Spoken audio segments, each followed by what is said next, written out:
За сайн байцгаана уу? Цахимаар оролцож байгаа хүмүүстээ бас энэ өдрийн мэндийг хүргье.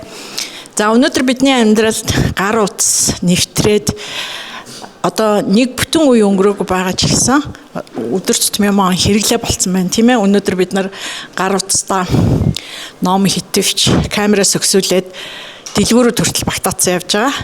За тэгээд ажил амьдралыг маш их хөнгөвчлж гэн, цаг их хэмнэж гэн. Гэхдээ бас сөрөг үр дагаврууд дагуулсан. За үүнээс хамгийн хэцүү нь юу гэхдээ зэрэг одоо нөгөө цахим ертөнцид маш олон цагийг өнгөрөөдөг хүүхэд залуучууд маань нөгөө бодит ертөнцийн бодит амьдралд ороод ирэхдээ зэрэг харилцааны зэрэг маш олон асуудлуудад тулгардаг. За ингээд асуудал бэрхшээлтэй тулгараад ирмэгцээ, сөхөрдөг, хямардаг ийм үзэгдлүүд ажиглагдаж байна, тий. Тэгэхээр гар утасныхаа нөгөө бид нар сайн муу талыг ингээд мэддэг болчлоо. За тэгэхээр өнөөдөр болохоор бидний амьдралын босгоор AI гэгддэг, тий. Зохиомол, олдмол, хиймэл гэж нэрлэдэг байгаа энэ оюун ухаан маань нэвтрлээ. Тэгэхээр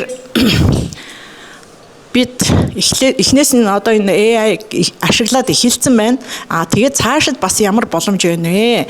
Тэгээ өргөн ашиглах одоо судалгаандаа болон ажилдаа хэрэглэх. За тэгээд өөрсдийнхээ бас амьдралыг хөнгөвчлөх юу байна гэд хайж сонирхож байна.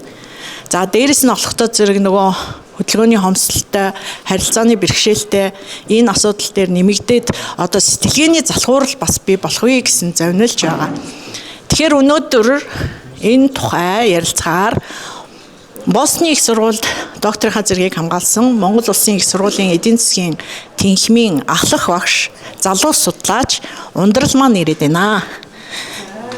За нийт хугацаа маань 90 минут байгаа. Тэгээ багш энэ 90 минутнаас өөрөө зохицуулаад асуулт хариултаа бас цаг гаргана хаа, тийм ээ. За ингэж яриагаа эхлэе. За би яриагаа юу сонсож байна үү те?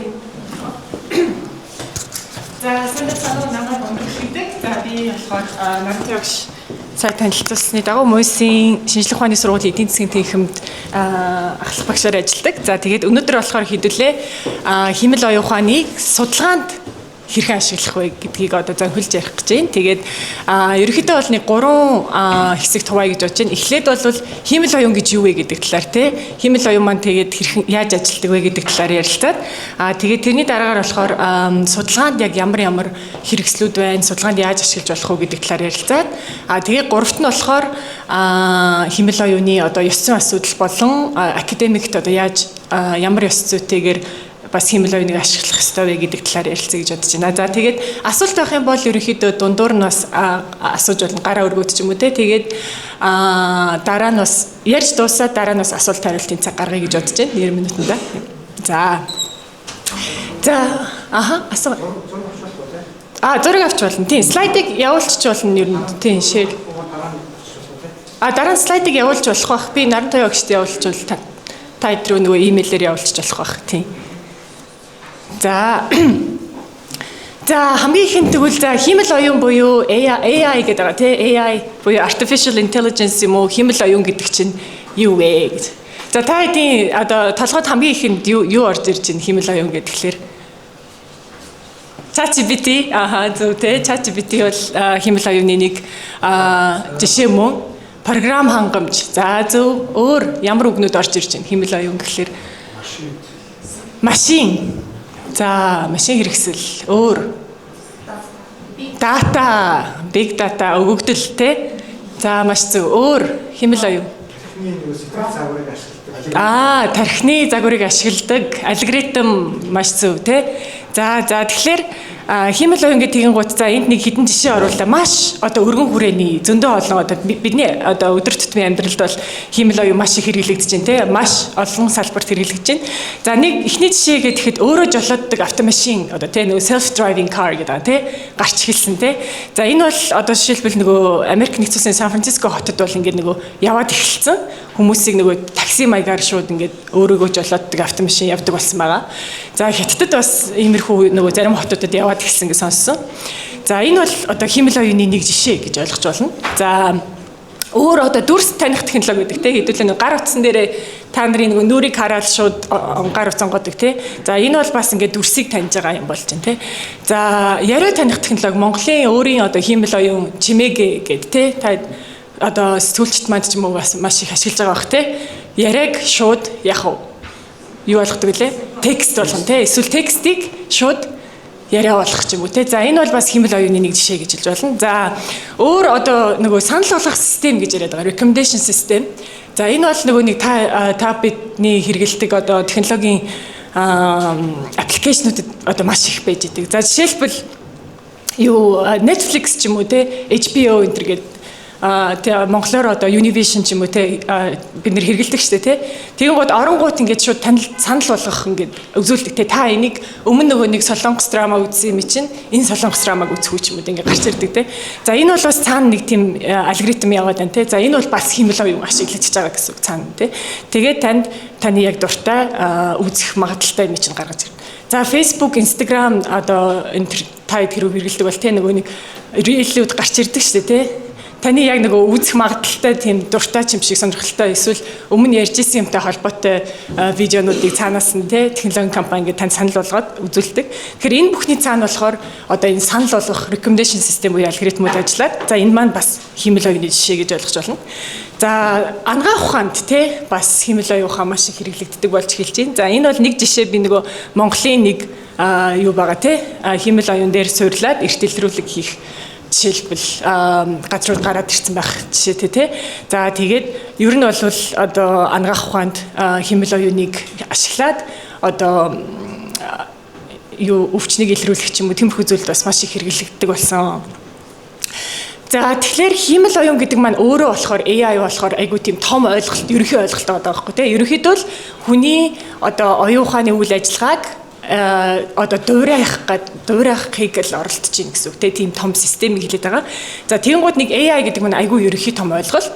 За энэ дотор та эдийн нэг сонссон үгнүүд гарч ирж магадгүй. Машин сургалт гэж сонссноо тий. Машин сургалт буюу монголоор англиар болохоор machine learning гэдэг ML гэдэг байгаа тий. За ML бол энэ AI-ийн доторх нэг хэсэг гэж ойлгож байна. Нэг дэд бүлэг. За машин сургалт гэдэг нь юу юм бэ гэх тэгэнгүүт гол нь юу илээ? Та сонс. Машин юунаас сурдаг вүлээ? Өгөгдөл яг үнтэй. Тэгэхээр дата байж ич машин сургалтын талаар яригдэн тэ. Тэгэхээр маш их өгөгдөлтөөр өөрөө ингээд тэ дөрмийг нь өхөөс илүү програмчлахаас илүү өөрөө ингээд өгөгдлөөс сураа явдаг тийм алгоритмуудыг болохоор машин сургалт гэдэг. Тэгэхээр энд бол статистикийн аргаар цаана ингээд таамаглал гаргадаг алгоритмууд ажиллаж байгаа гэсэн. За тэгэхээр энэ бол AI-ийн нэг дэд салбар гэж ойлгож байна. За тэрэн донд сайн нэг хүн хэлсэн те нөгөө нэг тархины нейрон сүлжээ шиг алгоритм гэж яриадсан. За тэрийг болохоор англиар болохоор deep learning буюу монголоор гүн сургалт ч юм уу гүнзгий сургалт гэж хэлээд байх шиг байна те. Тэгэхээр deep learning болохоор зүгээр машин сургалтын бас нэг дэд хэсэг гэсэн үг те. За энэ болохоор маш тийм хүчирхэг алгоритмууд ялангуяа энэ одоо зураг, дуу, текст тэгээд одоо энэ том юмнуудыг чинь яаж ч тэ өгөгдлүүдийг боловсруулахад энэ алгоритмууд бол маш хүчтэй одоо алгоритмууд болж гарч ирсэн. За эднэр дээр чинь одоо үндслээд сүүлийн үед бид нар ямар юм гарч ирээд байгаа вэ? ChatGPT гэдэг чинь ямар төрлийн AI вэ? Generative AI гэж сонсноо тий англиар generative AI буюу Gen AI гэж товчилж хэлээд байгаа. За Gen AI гэдэг нь монголоор болохоор generate гэдэг чинь англиар юу гэсэн үг вэ? Үүсгэх ч юм уу юм бүтээх шинээр бүтээгээд байгаа. Тэгэхээр шинээр бүтээдэг AI-уудыг generative AI, Gen AI гэдэг. Тэгэхээр та бидний одоо энэ хэрэгжилж байгаа ChatGPT, Cloud, Gemini гэдэг энэ модулууд чинь бүгдээрээ болохоор зэрэг шинэ агуулгыг биднэрт нэг хариулт хэлж өгöd шүү дээ. Шинээр юм бүтээгээд байгаа текст бүтээж гин. За өөр юу бүтээдэг вүлээ? Энэ алгоритм чинь текст бүтээхээс гадна зураг одоо янз янзын AI-аар хийсэн зургууд гардаг болсон байна тий. За өөр дуу бас бүтээж гин тий. Дуу аваа өөр юу бүтээж вэ? Видео тий. Одоо AI-аар хийсэн видеонууд бүр амар үнэмшилтэй болоод ирсэн ш тий. Хүний хийсэн видео шиг болоод. За тэгэхээр энэ бүгд маань бүгдээрээ generative AI гэдэг AI-ийн нэг жижиг салбар байх нэ. Тэгэхээр анх нөгөө бид хэд AI гэж юу вэ гэж асуухад зөвхөн ChatGPT бас биш те. Энэ бол маш олон зүйл байгаад маш олон одоо жилийн түүхтэй тийм зүйл байгаа шүү. За тэгээд түүхэн замлыг нөгөө хальт одоо товчхон ярихад Анх бол за химэл оюун гэдэг үг бол өнөөдөр сая 2020 онд ChatGPT гээд гарч ирээгүй. Айл 1950 онд анх гарч ирсэн үг байгаа хгүй тий химэл оюун гэдэг үг бол. За тэгээд тэр нь бол яг нэг Dartmouth-ийн конференс дээр Америк нэгдсэн улсад гэсэн үг тий 1956 онд анх энэ хэл одоо AI гэдэг үг тий гарч ирж нэр томьёо гарч иржсэн байна. За тэрнээс хойш ингээд 60-аад онд одоо бар анхны чатбот гарч ирсэн байгаа хгүй тий одоо энэ ChatGPT бол чатбот шүү дээ тий. Тэгэхээр Eliza гэдэг нэртэй тийм чатбот аль 60-аад онд л гарч ирсэн. За энэний дараа гэхдээ нэг 70-аас 80-аад онд болохоор юу болсон гэхээр AI-ийн нөгөө өвөл AI winter гэж хэрэглээд байгаа. Тэр нь болохоор нөгөө нэг амар тэр үедээ роботууд хөгжөөл одоо өстө химэл оюун болцтой хөгжихнэ гэжсэн чинь жоохон нөгөө нэг юунд нь хүрээгүй хүлээлтт нь хүрээгүй тэгээ жоохон нэг тийм одоо санхүүжилтнаад нэг тийм жоохон хэцүү байдалд бас хүрчээсэн тийм 70-аад он 80-аад онд нэг тиймэрхүү хоёр удаа тийм болж исэн байгаа. Тэгэхээр одоо бас яригадаад байгаа энэ нөгөө Gen AI ChatGPT энэ гараад амар их яаж штэ бид нар ингээл AI гэж ярьж байгаа. Тэгэхээр энэ маань бас дахиад нэг AI-ийн өвөл ч юм уу AI-ийн намрал руу орох гээд байна уу эсвэл яг AI 100 байх гээд байна уу гэдэг асуудал бас сайн одоо яригадаад байгаа. За тэгээд 70-80-аад онд нэг тиймэрхүү байж байгаа 90-аад оноос болохоор зэрэг машин сургалт гэдэг юм маань илүү маш сайн хөгжсөн те энэ бол статистик дээр суурилсан зүйл байгаа. За та нөгөө нэг сандживэл бас нөгөө нэг шатраар те Deep Blue гэдэг IBM-ийн машин Kasparov гэдэг хүнийг ялаад те тэр бол анх 1997 онд болж исэн үйл явдал. За тэгэл хүмүүс чинь за энэ робот химэл оюун гэдэг чинь бас юу вэ гэд анхаарал сандуулаа те. За тэгээд хоёр энэ нөгөө машин сургалт одоо өгөгдөл дээр суурилсан машин сургалт гэдэг чинь ер нь их хүчтэй юм байна гэдэг энэ маань хөгжөөд 2010-аад оноос болохоор энэ нөгөө сүүлд хэлсэн deep learning буюу гүн сургалт руу нэлээ орж эхэлсэн. За тэгээ 2016 онд та санаж байгаа бол нөгөө нэг бас нэг кино гэдэг те Netflix-ийн AlphaGo гэд үзчихсэн үү? AlphaGo гэдэг нөгөө go гэх юм уу монголоор нөгөө нэг тоглоомыг те DeepMind Google-ийн DeepMind нь Lisidol гэдэг энэ солонгосын тамирчныг ялж байгаа талаар нэг кино байдаг шүү дээ тий. Та үзег бол сонирхоод үзээрэй бас аягүй сонирхолтой. Тэгээ яг нөгөө сүүлийн үеийн хүмүүс байгаа болохоор тэр чинь яг одоо нөгөө компьютер сайенсийн нөгөө эрдэмтэд яг тэр кинон дэр гардаг байхгүй. Тэгээд 2016 онд ийм явдал болж исэн. За тэрнээс хойш яасан бэ? Тэр бол одоо 10 жилийн өмнө болчихлоо шүү дээ тий. Тэрнээс хойш болохоор сүүлийн үед яасан бэлээ? Яг одоо бидний AI гэдэг хүн болгон яриад байгаа юмны эхлэл нь болохоор энэ 2022 онд анх тий ChatGPT гараад тэрнээс хойш Cloud, Gemini бүх нэг одоо Meta, Llama гэдэг ч юм бүгд юм том хэлний загваруудаа гаргаад за тэгээд Америк нэгдсэн улсаас гадна бас хятадын тий ямар компани блэ? DeepSeek тий DeepSeek-ийг та хэрэгжилж байгаа юу? Хэрэгжилж байгаа тий зарим тий DeepSeek гих мэдчлэн за хятад улсаас маш ингээд химэл оюуны энэ одоо дайн гэх юм уу да тий юмд орж ирээд маш одоо том дайн шиг юм болоод өрсөлдөөд ингээд маш мундаг болоод ирж байна. За тэгэхээр энэ бүх зүйлүүдийг одоо хөдөлгсөн зүгээр ингээд хараад үзэхээр ямар хүчин зүйлүүд байна гэхээр мэдээж тооцоолох хүч тий нөгөө нэг та сонсч mainframes ч юм уу GPU энтргээл ярьдэн штэ чип те одоо сүүлийн үед бүр AI зориулсан тусгай чипүүд гарч ирээд тооцоолох хүч бол мэдээж нэмэгдэж байгаа. За тэгээд нөгөө талаар болохоор өгөгдөл те дата маш их байдаг болж ин дата авах нь бас арай хурдсаж байна. Тэгэхээр энэ их өгөгдөл суурилсан AI чинь бас их хүчтэй байгаа даа гэдгийг одоо сүүлийн үед хараад байна. За тэгээд мэдээж алгоритмууд маань ингээд хөгжиж явсан байгаа те нөгөө компьютер сайенсийн хүмүүс маань анх одоо зүгээр математикаар эхэлж исэн бол статистик болоод дотор тэрэн дундаасаа гүн сургалт болоод за сүүлийн үеийн ChatGPT энэ болохоор трансформер гэдэг загвар дээр үндэслэлсэн гэх те.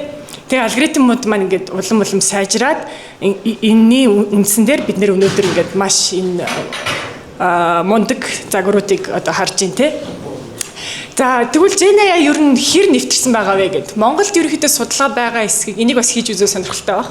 Хүмүүсийн ер нь хэдэн хувь нь одоо Gen AI ChatGPT-г ч юм уу те ажилдаа болон өөрийнхөө нөгөө амьдралдаа хэрэглээд байна вэ гэхээр энэ нэвтрэлт гэж хэлээд байгаа зөв орчуулж байна. Adoption те нөгөө шинэ технологи гарч ирэхээр хэр их адапт хийж ийн буюу хэр их нэвтэрж ийн вэ гэдгийг ингээд харахаар Gen AI бол энэ нэг судалгаа байгаа нөгөө Stanford-ийн AI Index гэдээ гаргадаг. Stanford-ийн Human Centered AI гэдэг төв байдаг.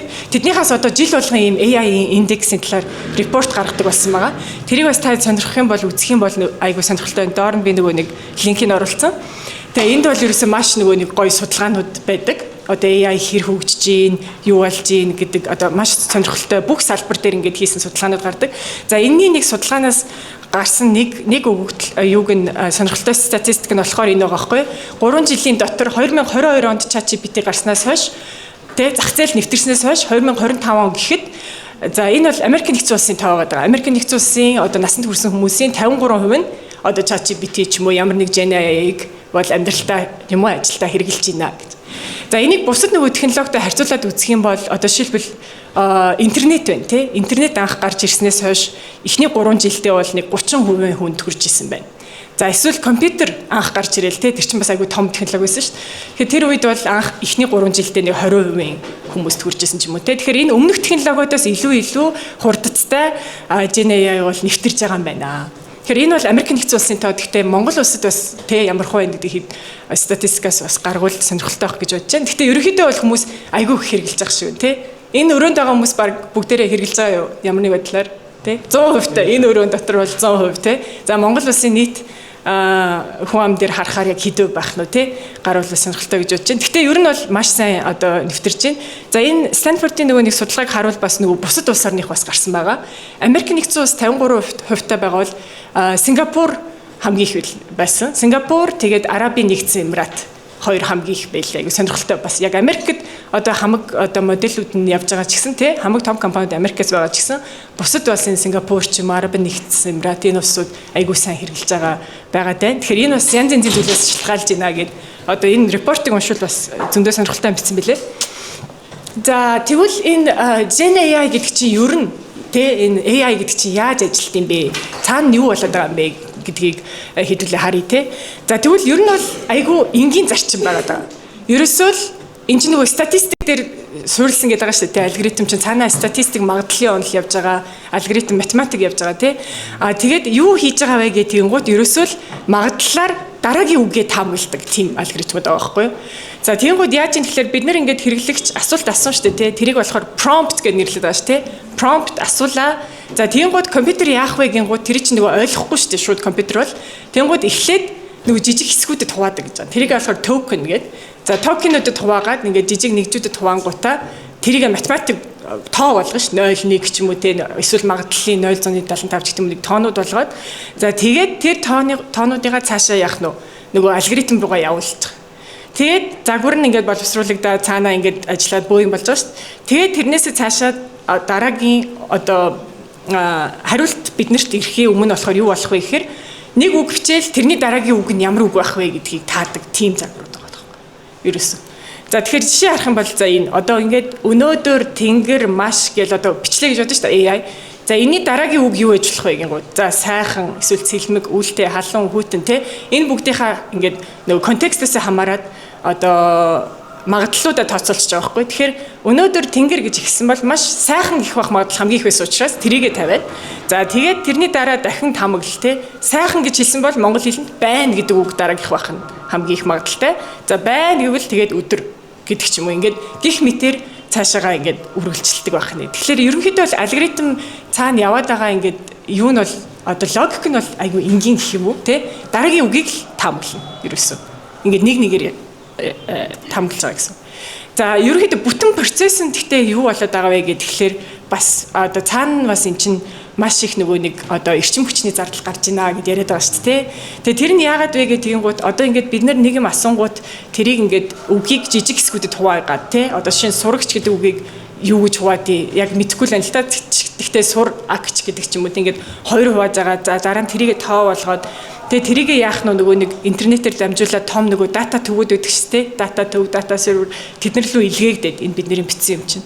За тэгээ тэнд нөгөө олон мянган GPU-нууд чинь зэрэг ажиллаад тэгжиж биднэрт ингээд хариу ирээд байгаа шүү дээ.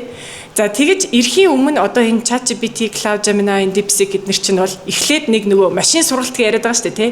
Тэрүүгээр нэг сурцсан байгаад байна да, тий. Тэрийг анх сургахын тулд бас тэрбум жишээн дээр маш их юм дээр сургасан байгаа байхгүй тий. Хүмүүсийн бичсэн текстэн дээр одоо сар жил заримдаа бүр жилийн турш үргэлжлээд маш их зардал гаргаж сургаад тэгээд нэг сурцсныхаа дараа бол нөгөө дата төв дээр ирсэн датагаас нь шууд таамаглал гаргаал бид нэрлүү буцаагаад явуулаад байна гэсэн. Тэгэхээр сурах гэж нэг энерги зарцуулна, тий, эрчим хүч зарцуулна. Дараа нь бид нэр ашиглах болгонд бас дахиад эрчим хүч юу гэнэ зарцуулж байгаа юм байгаа. Тэгэхээр эрчим хүчний зардал бол энэ бол маш том болж байна гэдээ одоо нөгөө нэг юунууд маань яриад байгаа шүү дээ. Том компани одоо лидерүүд маань энийг одоо яах ёстой вэ? За тэгээд сургалтын тал дээр бол одоо жишээ нь тэр юунууд нь одоо хэр их хэмжээнийх юм бэ гэхээр бүр одоо төсөөлөх аргагүй амар их байгаа байхгүй. Одоо жишээлбэл ChatGPT-г анх нөгөө 3-ыг нь гарч авах үед нөлөөтэй одоо сургахад олон одоо Америкаар ярих юм бол одоо олон зуун айлын жилийн цахилгааны хэрэглээтэй тэнцэх энергийг тэр үед шаардсан гэх юм уу тийм их юм болж иж одоо нэг модель сургасан байгаа байхгүй. Тэгээд тэр бол мэдээж амар одоо мундаг модель байсан тэгээд биднэрт маш сайн хариултуудыг өгöd байгаа. За ашиглах болгонд бол яах вэ гэхээр бид нар зүгээр ингээ Google-ээс хайлт хийдэж штэ тэгэхэд бас нэг энерги бас зарцуулагдж байгаа штэ тэрнээс бол арай их илүү эрчим хүч зарцуулна гэдэг. Одоо Google-ээс хайхын оронд би Gemini-аас асуучих юм бол илүү их гарна гэдэг. Гэхдээ яг хэд дахин их вэ гэдэг нь бас маргаантай. Энд чинь нөгөө нэг бас компани нууц муу цаанаа явж байгаа болохоор энэ тоонуудаа хамаагүй ил гаргадаггүй. Тэгээд зарим юмнууд нь нөгөө өөр тооцоол гаргаад идэм билээ. Тэгээ нөгөө мэдээж том компанийн хувьд бол одоо манайх их зардалтай гэж нөгөө хэлмээргүй учраас үгүй эн чинь бас тийм их биш шүү ч гэдэг юм уу нөгөө OpenAI-ийн сайн малт мань бол тэгж хэлдэг ч юм уу. Ингээ янз янз байгаа болохоор маргаантай яг сайн мэдэхгүй байна. Гэхдээ ер нь бол энерги бол их зарцуулагдж байгаа гэдэг бол үнэн байгаа. За тэгээд датас төвүүд болохоор нөгөө серверөө бас тэр чи 24/7 байнга ажиллаж явах хэвээр тэгээд хөргөж явах хэвээр амар халдаг. Тэнгууд хөргөхөд амар их хэмжээний бас ус зарцуулагддаг. Тэгэхээр асар их цахилгаан ус шаардж байгаа. За ийм технологи болоод байна гэд нэм явж байгаа. За одоо тэгвэл AI маань нөгөө хөдөлмөрийн зах зээлд тэгвэл ямар нөлөө үзүүлж байна вэ гэд тэр бас айгүй сонирхолтой асуулт болж байгаа шиг байна хүн болгон л одоо яах юм бэ AI бидний одоо ажлыг авах юм уу аль салбарын ер нь байхгүй болох гэдэг ямар мэрэгжил байхгүй болох гэдэг ч гэдэг юм уу тийм их асуултыг хүмүүс айгүйх асууж байгаа болохоор бас тийм судалгаанууд гарсан байлээ. За энэ бол нэг судалгаа нь болохоор нөгөө тэр cloud гэдэг байгаа шүү дээ cloud-ыг ашиглаж байгаа юм байгаа юу? Бас нэлээд байна За cloud-ийн нөгөө тэр компани болохоор cloud загварыг хийж байгаа компани болохоор юу гэдэг вүлээ? Anthropic За Anthropic компани маань болохоор нөгөө нэг Anthropic Academy гэдэг тэгээд эдийн засгийн одоо ийм судлаач нар интертэй болсон байлээ. Тэгээд Anthropic Economic Index гэдэг гаргадаг болоод бас жил болгон. За тэгээд баахан тийм нөгөө судлаачдыг бас ажилд аваад тэгээд судалгаанууд гаргаад лээ. За тэднээс гаргасан нэг судалгаа та нар дараа нь энийг бас нөгөө нэг дараад үзэж болно нөгөө бүтэн судалгааг нь. Энэ дээр гарсан нэг графикийг энд нөгөө дахин хийлгэсэн байгаа. Энийг би болохоор cloud-аар хийлгэсэн өөрөө хийгээгүй. Тэгээд яг нөгөө нэг юуг нь өгж байгаад энэ хүмүүсийн англиар хийсэн графикийг нөгөөд монгол болгоод өгөө гэд дахин зурулсан байхгүй. Тэгээд ингээ харахаар энд юу үзүүлсэн бэ гэхэлэр одоо энэ AI буюу энэ том хэлний загваруудаа яриад байгаа шүү. Нөгөө AI чи янз янз байгаа. Гэхдээ ChatGPT ч юм уу энэ том хэлний загварууд ямар ажлуудыг ерөнхийдөө хийх боломжтой бэ гэж салбараар нэг хуваацсан байна. За тэгээд хэр их ашиглагдаж ийн вэ гэдгийг улаанаар гаргацсан байна. За тэгээ юу гэсэн үг вэ гэд ийшээ ингээ харангуут одоо энэ цэнхэр дээр компьютер математик энэ төр амар их байгаа одоо компьютерийн салбар математикийн салбарт бол энэ LLM загварууд бол одоо 90% нь ажлын 90% ч юм уу ер нь бол хийх боломжтой онлын хувьд одоо энэ маань хөгжсөөр байгаа л одоо код бичих ч юм уу компьютерийн бүх ажлын 90%-ийг бол энэ компьютер одоо хийх боломжтой болох нэ гэдэг судалгаа байхгүй. Гэхдээ яг одоо нэг хэдэн хувьтай явж ийн вэ гэдэг гингууд энэ бол нэг 30-д энэ хамгийн энэ араа энэ хажууд нөгөө 36% хэрэглэгдэж байна.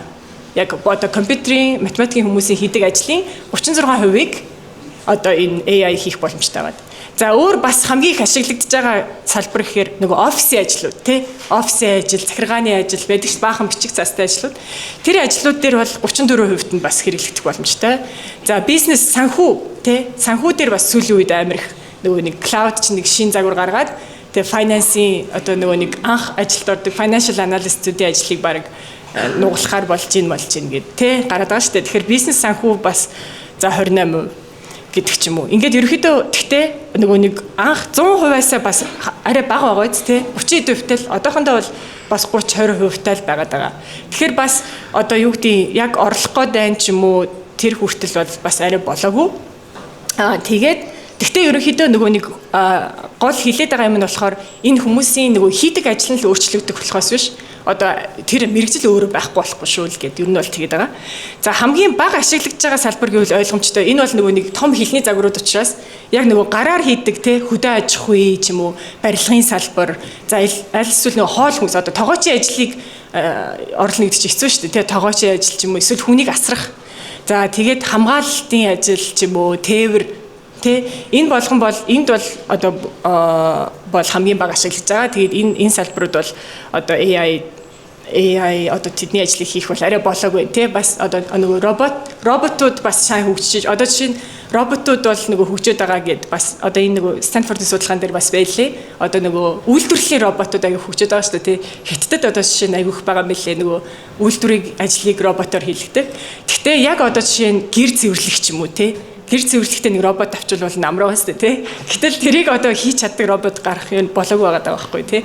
Тэгэхээр иймэрхүү одоо гараар хийдэг ажлууд ч юм уу тийм одоо бусад одоо нийгмийн ухааны ажлууд бол одоохондоо бол яахгүй байна. Тэгээд энэ шин загварууд бол энэ компьютер математик нөгөө логикийн юмнуудыг хамгийн их орлоод байна тий. Тэгээ офисын ажлуудыг. За тийм байгаад байна. За тэгэхээр энэ бол одоо нөгөө AI-ийн ерөнхий нөгөө нэг юу байлаа? Одоо AI гэж юу вэ гэдэг талаар. За одоо хэдүүлээ AI-ыг тэгвэл судалгаандаа яаж ашиглаж болох юм бэ гэдэг талаар ярилцъя гэж бодож байна. Тэгэхээр энд бол ерөнхийдөө нөгөө нэг судлаач хүмүүс бас их байгаа ах гэж бодож байна. Тэгээ нийгмийн ухааны салбарын социологийн хүмүүс ч юм уу те социологи философийн хүмүүс. За тэрнээс гадна бас судлаад одоо өөр бизнес одоо судалгаа хийдэг ч юм уу те заавал одоо юу академикийн биш байсан гэсэн судалгаа ямар нэг байдлаар офисын ажил хийдэг хүмүүс байгаа ах гэж бодож байна. За тэгэхээр судалгаа яг одоо юу гэдэг академик судалгаа хийх юм бол одоо иймэрхүү мөчлөгүүд байгаад байна тий. За эхлээд бид нэр сэдвээ сонгоно тий. Одоо магистрийн оюутан ч юм уу докторийн оюутан бол сэдвээ сонгох бол. За ингэхэд AI-г яаж туслах вэ гэхээр одоо чиглэлээ авах тий асуултаа зэгцлэх ч юм уу. Тэрэн дээр бол нөгөө brainstorm тий хийх буюу янз янзын одоо ямар сэдв байна гэдгийг ярилцахад чинь энэ AI бас аягүй сайн болоод байна шүү дээ тий. За тэгээд дараагийн ажил болохоор за ингээ би сэдвээ сонгочоод тэгвэл одоо юу судлагдсан байгаа юм бэ гэдгийг харах хэрэгтэй болно шүү дээ тий. Нөгөө судлагдсан ажлын тойм. За үүнийг бол хийхэд AI бол маш сайн туслана тий.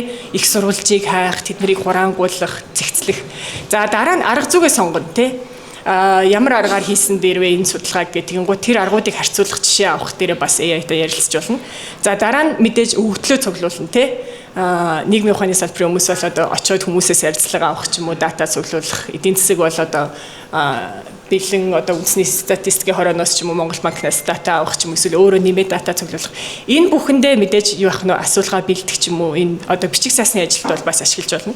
За шинжилгээ хийх гэж дараа нь одоо нөгөө статистикийн одоо өгөгдлөө цуглуулчаад тэр статистик нөгөө нэг шинжилгээ хийн штэ тий. Тэрэнд бол бас маш сайн болж байна. AI одоо нөгөө чанарын код гүйцэтгэх юм. За тэгээд мэдээж дараа нь ингээд судалгаа хийж дуусчаад бичиж найруулахад бол тий бас маш сайн болж байгаа. Найруулга хийх, ялангуяа одоо орчуулга хийхтэй англи руу орчуулах ч юм уу, англиас орчуулах.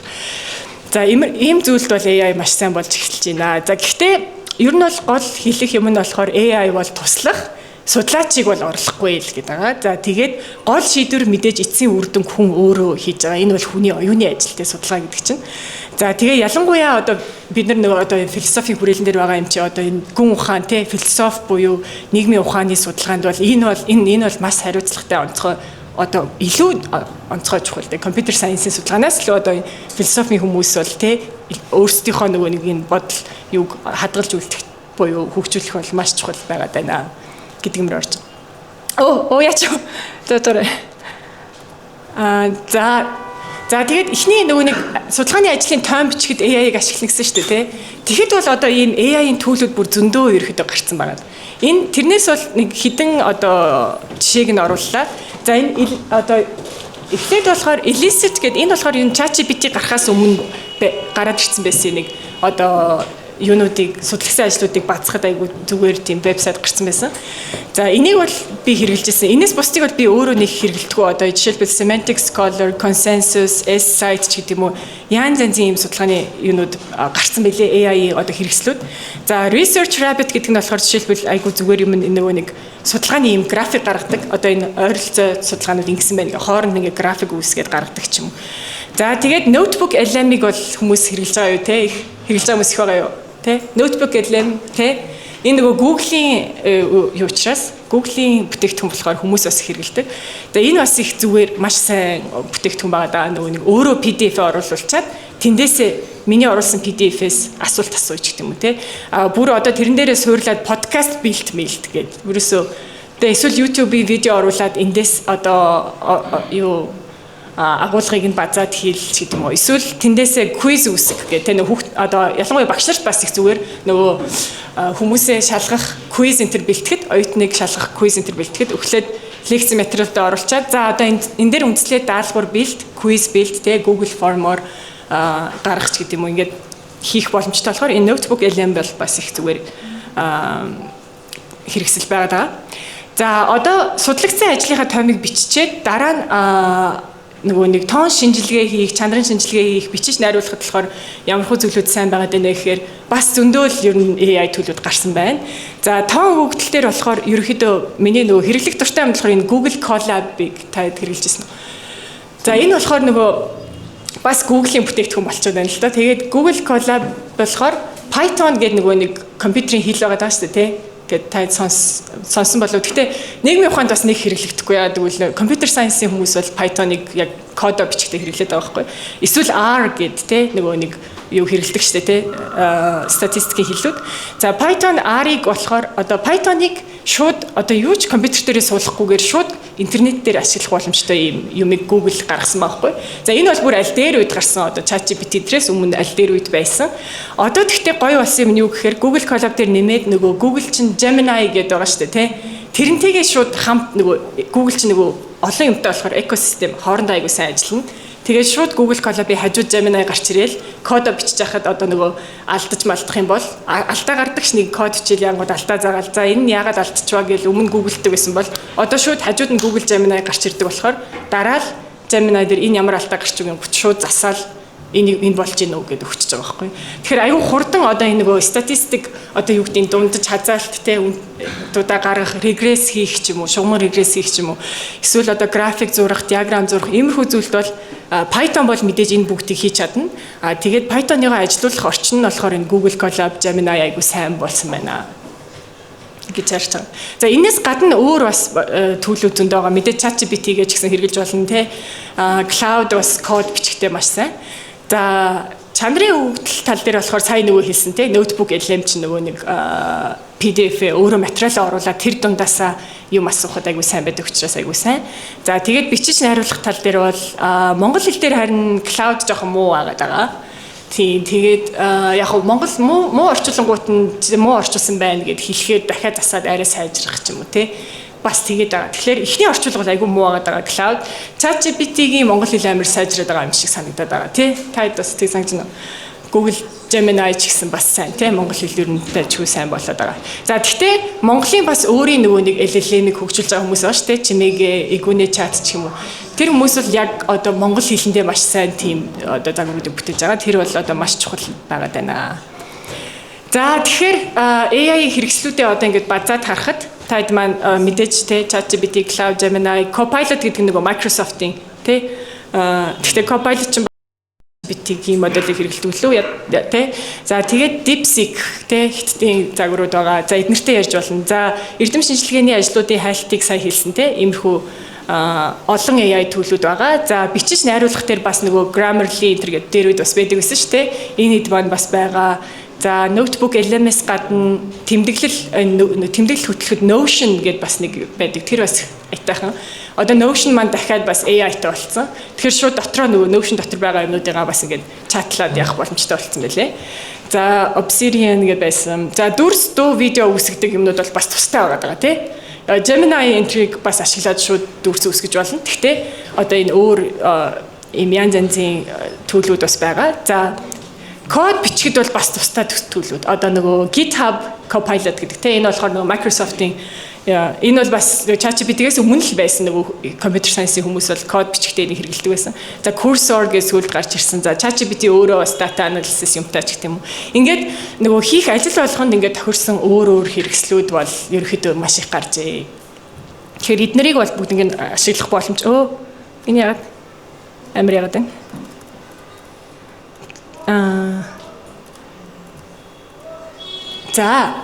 За одоо тэгвэл ингээд ерөөхдөө хэдүүлээ одоо судалгаандаа бол AI янз янзын хэрэгслүүдийг ашиглаж болохоор болж байна.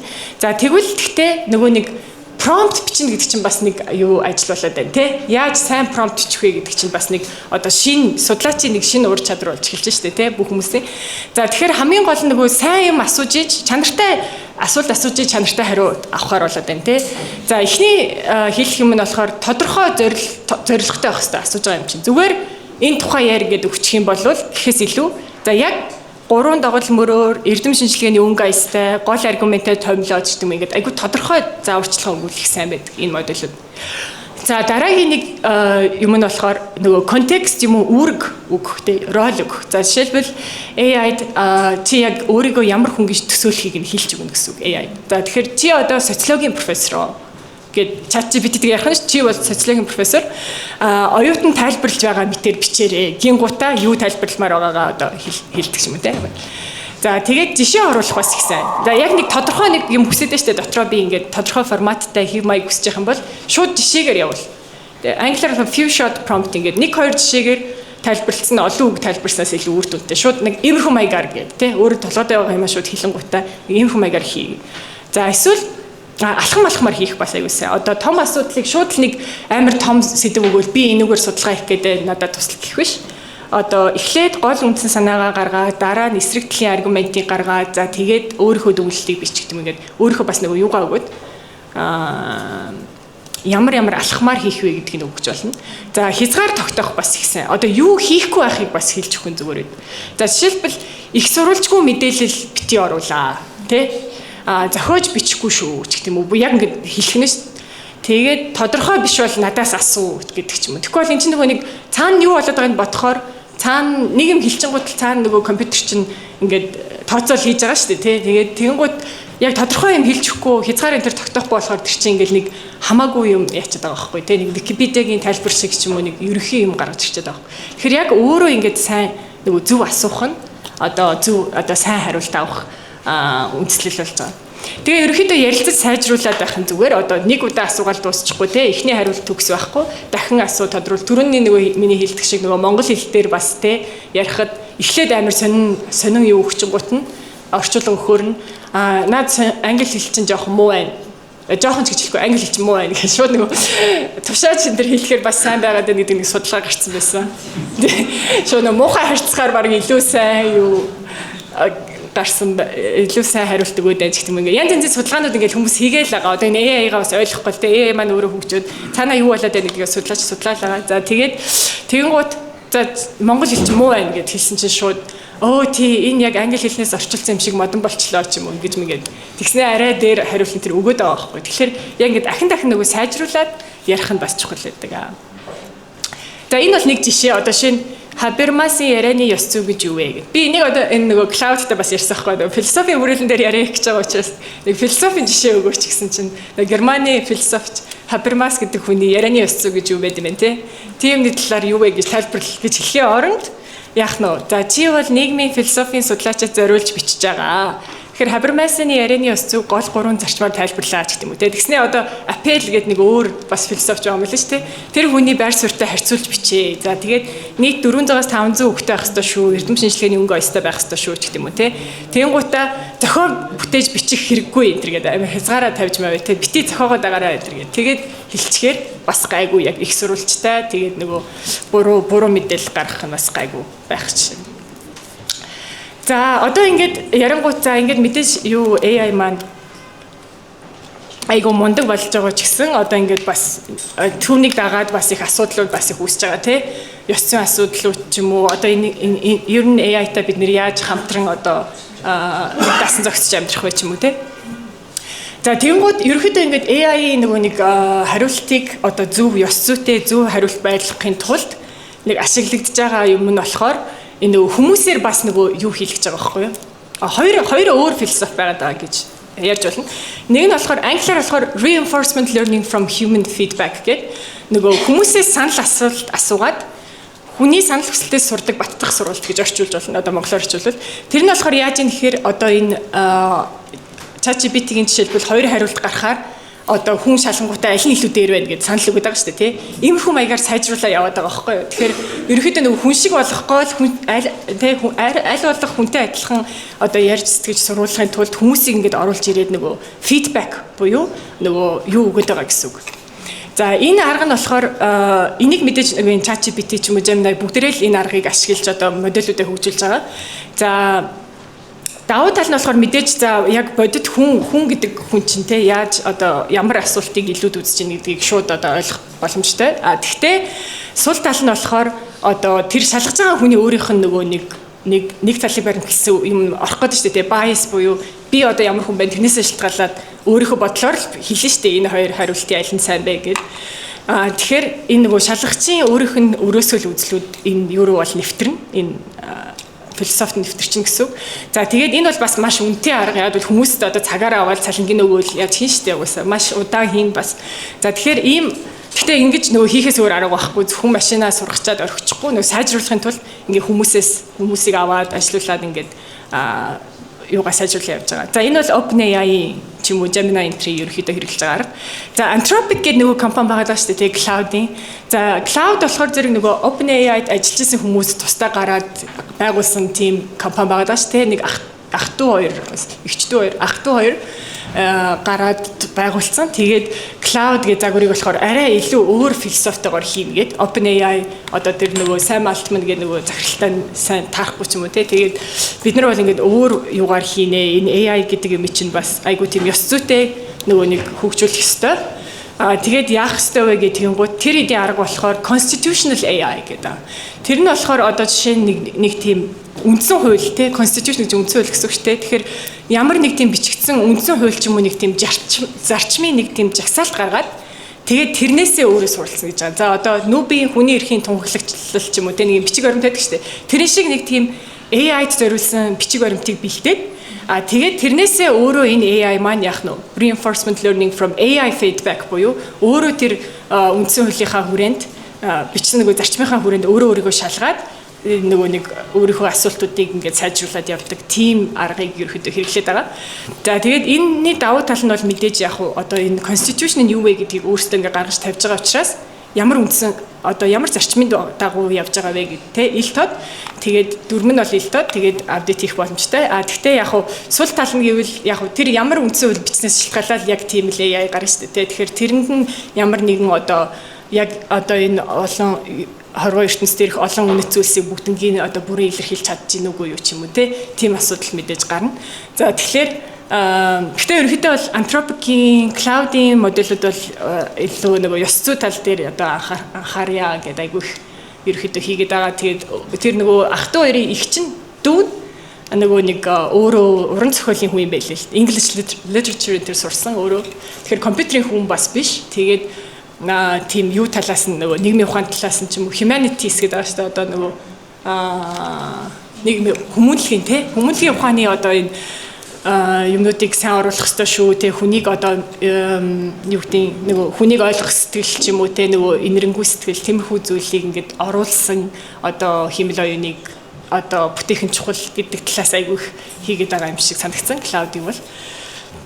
За тэгэхээр ийм сургалтын аргууд нь бол иймэрхүү байж гэн. За тэгээд тэгвэл ёс зүй тал дээр ерөөхдөө ямархуу одоо асуудлууд гарч болох вэ гэхээр bias тэ англиар bias буюу нэг талыг баримтлсан үзэл айгүй их гарч магадгүй гэдэг нь нөгөө нэг том асуудал байгаа. За одоо ингээд бид нар нөгөө шинжлэх ухаанд одоо судалгаанд AI-г ашиглаж байна гэдэг шүү дээ. Одоо санаагаа олохдоо ч гэсэн эсвэл найруулж бичгтээ ингээд ашиглаад тахлаар ерөнхийдөө шинжлэх ухаанд ерөөсөө AI ингээд шинжлэх ухаантай хамт хөгжих гэдэг AI орж ирэх гээд баг нэг зохиогч нь болж орж ирээд байгаа юм шиг тий. Тэгэхээр тэгэнгүүт энэ шинжлэх ухаанд ямар асуудлууд тулгарх вэ гэдэг энэ доор нэг юу шинэ гарсан нэг пейпер байгаа. Жишээлбэл How should the advancement of LLM affect the practice of science. Тэ шинжлэх ухаанд яаж нөлөөлөх вэ гэдэг. Тэгээд ийм нэг дөрвөн төрлийн эрдэмтдийн нөгөө саналыг хураангуулад бичсэн байсан. За тэгээд энэ дээр ерөөхдөө гарч байгаа нэг асуудлууд нь юу вэ гэхээр ерөөхдөө bias буюу одоо энэ сургагдсан анхны өгөгдөл нь болохоор одоо англи хэл дээр байгаа тийм өгөгдлөөр аяг сургацсан байгаа байхгүй юу? ChatGPT, Cloud энэ төр тэ. Тэгээд барууны соёл айгүйх орцсон ч юм уу те. Тэгэнгუთ тийм одоо жижиг манайх шиг одоо цөөхөн хүн ярьдаг хэл ч юм уу. Тэгээд одоо ийм цөөнхийн үнцэг баг орох болоод тэгэнгуთ нөгөө нэг тэр чинь нөгөө сурсан юм дээрээ л хариулах юм чинь тийм нэг талын баримтлсан үзэл хит барууны үндэс рүү ч юм уу орох үе гэдэг тийм болгоомжлол байгаа. За мөн одоо сая нөгөө хэлсэн шүү дээ хүмүүс орж шалгаж байгаа гэдэг байгаа шүү дээ тий хүмүүс ороод сайжруулад байгаа. За тэгэхээр тэр хүний одоо соёлын өвлмөр бас өөрийнх нь загварт орно гэсэн үг шүү дээ. Ямар хүн одоо тэр загварыг шалгаж байгаагаас шалтгаалаад тэгэнгუთ тэр хүний соёл орно. Тэгээд өөр ороогүй хүмүүсийн соёл орохгүй болох гэдэг шүү дээ. Тэгэхээр ерөнхийдөө энэ AI ингээд алдаа гаргаж байгаа. Гэхдээ алдаа нь болохоор бас санамсаргүй биш яг нөгөө тодорхой бүлэгт илүү алдаа гаргаж магадгүй ч юм уу те. За одоо хамгийн ойлгомжтой жишээ бол нөгөө эмэгтэй эрэгтэй хүн дээр гардаг шүү дээ. Одоо gender bias те эрэгтэй эмэгтэй хүний bias одоо нэг AI дээр бол айгүйх гардаг. Нөгөө асуудал айгүйх болдог байсан. Энэ ChatGPT гарахаас өмнө ч гэсэн ер нь одоо AI дах одоо энэ одоо нэг талыг баримтсан үзэл бол том асуудал байсан. Одоо энэ бол бас илүү том болох гээд байна. За тэгээд яг вэ гэх тэгэнгუთ өрөөсөл ойлголтыг одоо юу шинжлэх ухааны талаасаа болохоор одоо энэ нөгөө bias-ийг хэмжих хэрэгтэй болчиход байгаа байхгүй тий. Bias-ийг хэмжээд тэрийг яаж сайжруулах вэ гэдэг судалгаанууд хийгдэж байгаа гэсэн.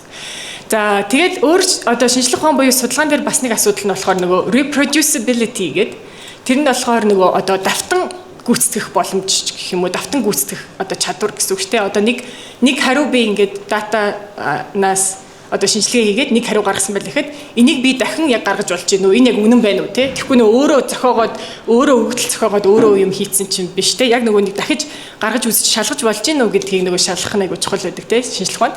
За тэгвэл одоо AI дотор нь ороод ирэхэнгүүт AI нэг зохиогч орноор орж байгаа юм шиг болоод тэгэнгүүт ямар асуудал үүсвэ гэхээр эдгээр чинь одоо нөгөө нэг дотор нь юу болж байгаа вэ гэдг нь болохоор одоо энэ худалдааны LLM гэж л да нөгөө ChatGPT ч юм уу Cloud эдгээр чинь бүгд компаниуд шүү дээ тий том компаниуд тэгэнгүүт доторх одоо компани доторх нууцыг бол бид нар мэдэхгүй шүү дээ тий тэгэнгүүт дотроо юу болж байгаа вэ гэдг нь бас юм хар хайрцаг буюу black box байгаа байхгүй.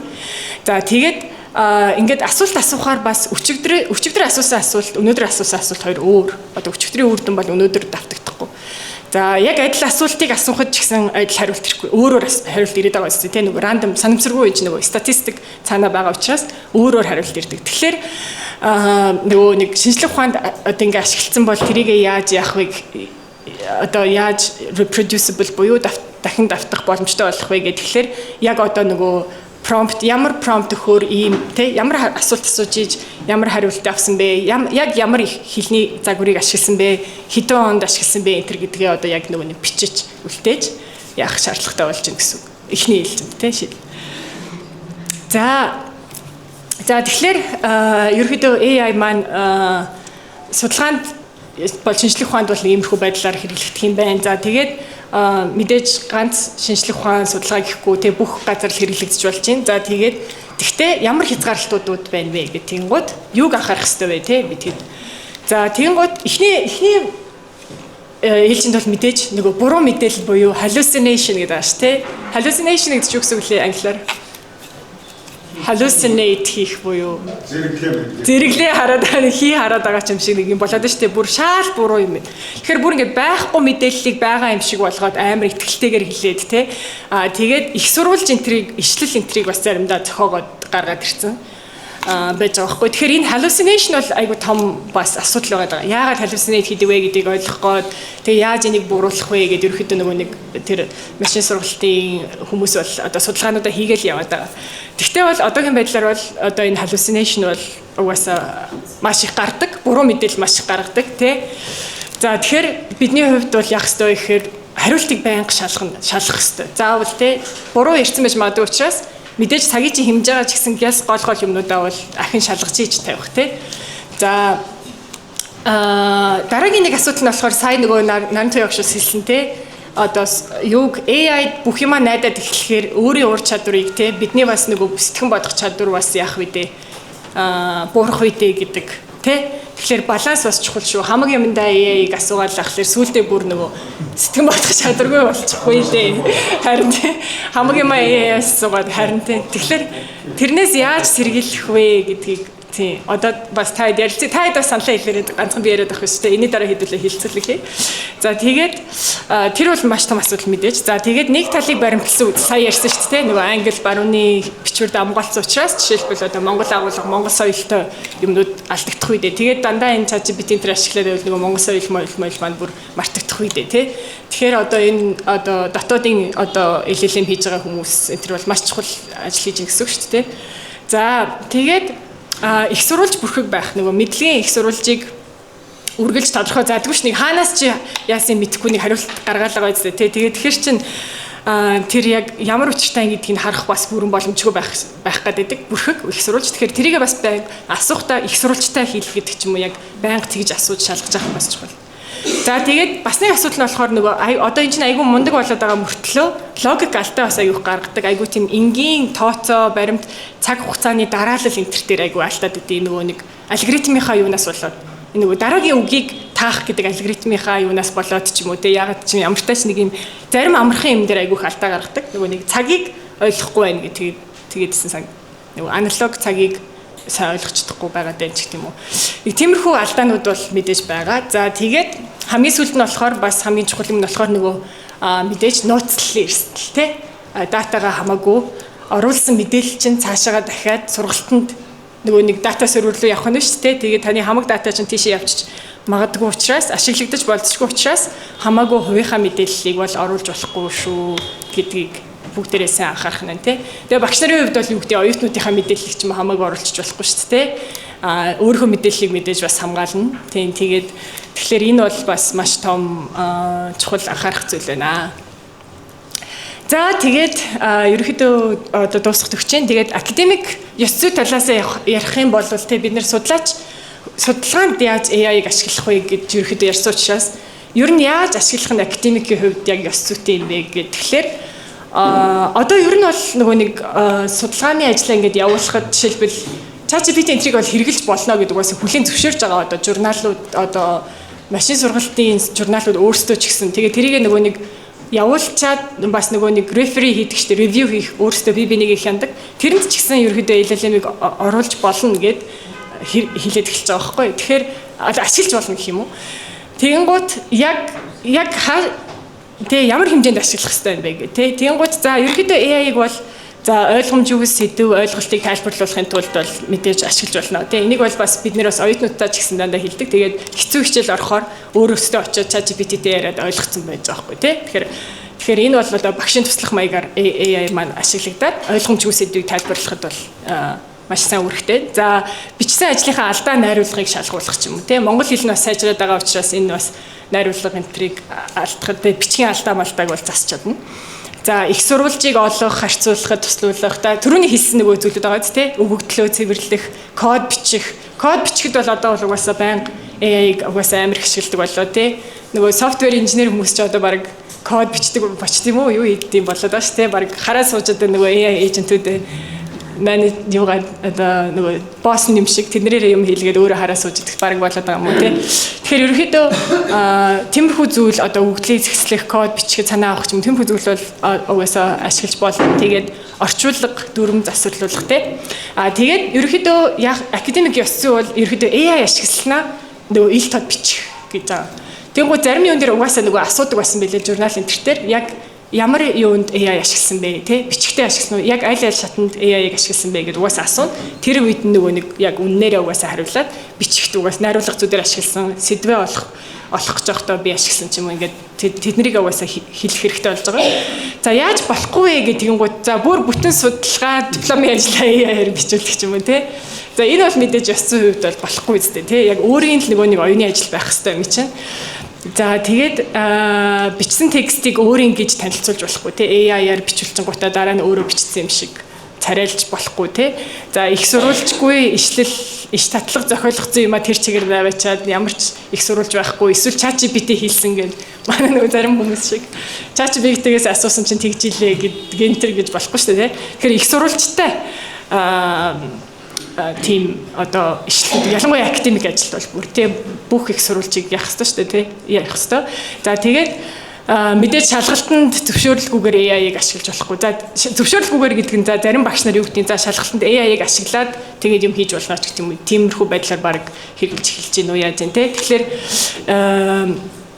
тиймэрхүү байдлаар за мөн оролцогчийн нууц өгөгдлийг шууд оруулж болохгүй. Тэгээд AI ашигласнаа мэдээж нуух ч юм уу те. Тэр бол ерөөхдөө академикийн хувьд бол ёс зүгөө болж эхэлж байна. Тэгэхээр бүгдээрээ бол мэдээж туслуулгахдаа сайн ашиглаад тэгээд яг нөгөө юу юунд ашигласан гэдгээ угаасаа хэлэх нь ил тод байлгах нь чухал болж ирж байна. За тэгээд хамгийн сүүлд нь за ерөөхдөө ингээд миний ярих сэдвүүд бол дуусч байна. Тэгээд яг нь нээлттэй асуултууд гэвэл яг одоо саяхан ярьсан зүйлүүдтэй холбоотойгоор нөгөө зохиогчийн эрх гэдэг асуудал дээр болон бүтээгч. Тэнгууд одоо AI-ийн тусламжтайгаар бичсэн нийтлэлийг одоо баг зохиогч нь хэн бэ? Нөгөө AI-ыг co-author-гээ оруулж болох уу гэдэргээд зарим хүмүүс тэгээд байгаа байхгүй. Тэгэхээр ер нь бол журналууд болохоор AI-ыг тэгж бичих болохгүй. Одоо нөгөө co-author-ийнхаа донд нэг ChatGPT 3 ч юм уу эсвэл cloud тэр бол арай болохгүй. Яг л тэр чинь нөгөө хин хариуцлага хүлээх вэ болчиход байгаа байхгүй тий. Зохиогч гэдэг чинь бас хариуцлага хүлээн шүү дээ. Тэгэнгუთ AI-аар хариуцлага хүлээлүүлэхгүй. Хариуцлага хүлээх хүн өөрөө хүн л байх хэрэгтэй. За тэгэхээр ер нь тэгээд цаашдаа яах хэрэгтэй тий. Энэ AI чинь одоо уламжлал сайн болоод ах юм бол жишээ нь 30% AI хийгээд судлаач 70% оруулсан бол бүтээгч нь хин гэж явах юм, зохиогчийн эрх яах юм. За зохиогчийн эрхийн талаар бас зөндөө асуудлууд байгаа даа. Тий одоо зураг ялангуяа нөгөө юуны салбар тий зураг бүтээх, видео бүтээх, кино салбар ч юм уу, дуу хөгжим. За энэ бол бас бүр тустай асуудал. За тэгээд за түрүүний ярьсан дараагийн асуудал нь болохоор нөгөө AI шууд хэцүү юм чинь нөгөө хүн нөгөө нэг яах гэдэг шууд нөгөө амраар нь AI-с асууж штэ. Тэгэнгუთ тэгээд авах юм бол хүний ер нь өөрийн оюуны ур чадвар тий чадвараа яаж хамгаалах гэж хадгалах юм бэ? За тэгээ бас нэг том асуудал нь болохоор нөгөө нийгмийн тэгш бус байдал те энэ хэрэг ингээд хүчирхэг загварууд нэвтрэх боломж нь бас тэгш биш байгаад байвал те одоо жишээ нь ингээд эн чинь нөгөө хувийн компаниуд яагаад үнэтэй байна шүү дээ те жишээлбэл би болохоор ерөөдөө ChatGPT-г дандаа $20 сард төлдөг байсан. Тэгээ саяхнаас нөгөө cloud руу шилжээд $20-ийнх нь юг ашигладаг байхгүй. Тэгэнгუთ одоо жишээ нь $20 гэдэг чинь Америкт залуу авж байгаа хүний хувьд юу вэ те. Гэтэл Монголоос бас $20 төлөөд яа гэхээр хүн болгон бас ашиглаж чадахгүй ч гэдэг юм те. Ингээд тэгш бус байдал үүсэх үү. За ингээд энэ бол бас те AI-д өөрөө одоо хүрч чадахгүй тэгэхээр сурсан уу юу гэдгээс шалтгаалаад нийгмийн тэгш бус байдал үүсэх үедээ гэдэг бас том асуудал болж байна. За тэгээд яг үннийг хэн тогтоох вэ буюу одоо энэ AI чинь ерөөхдөө гол сурж байгаа юм нэг интернетээр байгаа мэдээлэлүүд байгаа болохоор яг нэг тийм тусгай бүлгүүдийн үнцгийг тусгаж байгаа гэх юм уу? Яг тэр нэг зарим хүмүүсийн юу орохгүй байгаа. Тэгэхээр энэ нь одоо хүчний цензурыг улам бэхжүүлэх үү эсвэл явандаа өөрчлөх үү ч юм уу ингээд иймэрхүү нээлттэй асуултууд аюух гарч ийн. Тэгэхээр эднэрт бол мэдээж хариулт одоохондоо яг ийм тийм гэсэн байхгүй ч гэсэн бид нөгөө хилцэх шаардлагатай асуудлууд болж эхэлж байна гэж бодож байна. За тэгээд яг анхаарал тавьсанд баярлалаа. Тэгээд ямар нэг юу асуулт авах юм бол имэйлээр холбогдож болно. За баярлалаа. Тэгээд PDF-ээр нарантай өгч рүү явуулчих. Дараа нь явуулчих.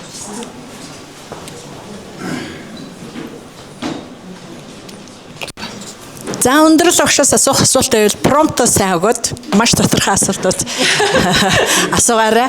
За тэгээд нэг хүн 1 минутаас илүү асуухгүйгээр хэдүүлээ. Тэгээд саналаа хэлж боллоо. Асуулт асуух, саналаа хэлэх хүмүүс байв. Та юу гэж та нөгөө нэг хүн угаасаа тэгнэ гэсэн үү? Түрүүн та нэг юм хэлэх гэсэн шүү дээ нөгөө нэг. Бид нар угаасаа л одоо ингээд AI-аар хамгийн мав хийлгээд нөгөө нэг хүний бодож сэтгэх чадвар. Яг бид нөгөө санжаадаг. Юу л ярьсан юм л да. Өөрийн чинь яриаг дагуулаад ярина. Хүний судлаачийн өөрийн чадвар нь муудахгүй юу гэх тийм ээ. Тий. Тэгэхээр яг би бол одоо нөгөө ChatGPT ноутбук KLM клауд-ыг ашиглаж байгаа л да. Тий, ноутбукийг бол голдоо нөгөө слайд хийлэгдэг үү? Тий, ашиглаж байгаа. Тэгээ энэ бол бас яг өөр дөр ингээд бодоод үзэхэд бол бас их муудмар шинжтэй харагдаад байгаа. Тий. Тэгээд би өөрөө ямар арга олсон гэхтээ зэрэг ерөнхийдөө одоо юм асуугаад одоо юм тийм байна гэд магадгүй одоо ингээд нэг бичих гэж байгаа өгүүллийн бүтцийг гаргаад өгч байгаа юм л да. Тий. Тэгээд тэгтээ зэрэг одоо яг тэрэнд бүрэн найдахгүй тулд яаж яах вэ зэрэг өөрийнх нь заасан одоо тэр их сурвалж номыг унших хэрэгтэй болж байгаа. Тий. Тэгэх юм бол одоо миний өөрийн тэр юуны чадвар боорохгүй. Жишээ нь нэг Францын 2 эрдэмтний бичсэн юу гэдэг 1000 тэгшин төрлөг гэдэг одоо ном энэ бол пост структурын одоо онол гаргасан юм ном л доо. Тэгээд тэрийг бол ерөнхийдөө надад агуулгыг хэлээд өгчөж байгаа. Тэгэхээр нь би интернетээс хайгаад тэр номыг принтерлж аваад тэгээд уншиж байгаа л да. Нэгдүгээр асуудал. За хоёрдугаар асуудал энэ эсвэл юу ах юм шүү дээ тий. Хоёрдугаар асуудал бол юу вэ нөхөтэй зэрэг тэр өрөөсгөл хүчтг нь яг үнэн. Ягаад нөхөтэй зэрэг одоо эдийн засгийн асуудал юм уу эсвэл одоо улс төрийн асуудал дээр бол яг либерал, неолиберал үзлийг баримталж өчөж байгаа. Тэгэхээр маргах хэрэгтэй юм шиг байгаа. Тий. Энэ чинь одоо зөв юм уу гэж жишээ нь би хүний эрхийн асуудлаар маргасал та. Энэ мэтлэнгээр бас нэг жаахан өөрийгөө ажилуулах жижил тэр юуг яах юм шиг байгаа. За миний зүгээр асуулт бол юу вэ нөхдөр энэ Монголын өгөгдлүүдийг одоо ашиглах боломж хязгаарлагдмал байна. Энэ талаар юм хийгдэж тийм болов жишээ нь одоо статистик бол ер нь олоход маш хэцүү байна. Харин тий. Тэгтээ зэрэг л одоо нэг англи хэл дээр байгаа тэр байтугай Орос, Германч байт юм уу Франц хэл дээр байгаа юм бол олдохгүй шүү дээ. Ганцхан англи хэл дээр байгаа юм. Тийм учраас тэр юуг жаахан өргөжүүлэх Монголынхоо өөрийн өгөгдлүүдийг жаахан өргөжүүлэх тийм л ажил хиймээр байх шиг байгаа. За баярлалаа. За өөр хүн саналтай асуулт байх юм бол дамжуулж. За энэ дараа. Нэрээ хэлээд тэгээд за би хөдөө аж ахуйн сургууль эдийн засгийн бизнес сургуулиас байгаа. Энэ юу нөгөө нэг залхуу болно одоо хитрхийг ашиглаад авах юм бол өөрөө нөгөө сэтгэн бодох чадвар нь муудна гэдэг байгаа шүү дээ. Тэрэн дээр бас сонирхолтой. Одоо өөрөө нэлээд ашиглаж яг тийм үзэгдэл өөр төр чи ажиглагдаж байна уу? Өөрийнх нь сэтгэн бодох чадвар нь муудаад байна уу? Эсвэл илүү ихийг бодох шаардлагатай болоод байна уу? Тэр миний бодлоор бол ямар хүмүүс тийм болоод байна гэхээр нөгөө одоо энэ чинь нэг багж шүү дээ тий. Тэгээ багж өгөөд хахад багжаа ашиглаад урд нь хийдэг байсан бүтээмж нэг илүү нэмэгдэх ёстой. Тэгэхээр тэр хэмжээгээр өшөө их сэтгэх өшөө илүү юм руу явах болохоос биш жоохон залхуу нөхөр бол 1000 алах бах өгөөд одоо юм сайжрахгүй бол тэр зүгээр энэ зүгээр байдаг л асуудал юм биш үү? Ямар ч шин түүл гарч ирсэн тэрнээ зохицоод улам цаашаа өөрөөр явуулахгүй бол хүн болгон л одоо угаасаа л муудах юм шүү. Тэгэхээр энэ бол нэг айхтар сул тал яг мөн үү яг сул тал болох хүмүүстэй сул тал болох бах. Давуу тал болох хүмүүстэй бол харин ч давуу тал болох бах. Би одоо өөр дөрөө бодоход бол миний урд нь нөгөө зарцуулдаг цагийг хэмнээд байгаа учраас би тэр илүү цагаараа өшөө илүү одоо сэтгэх бодох надаас илүү их чадвар шаарддаг байгаа байхгүй юу? харин тийм зөв. Улам залгуу болгоод байгаа. Тийм. Тийм тэр бол өнөө яг судлаачдын ажил дээр бол юм баших нөгөө нэг бүтээмж нэмэгдээл.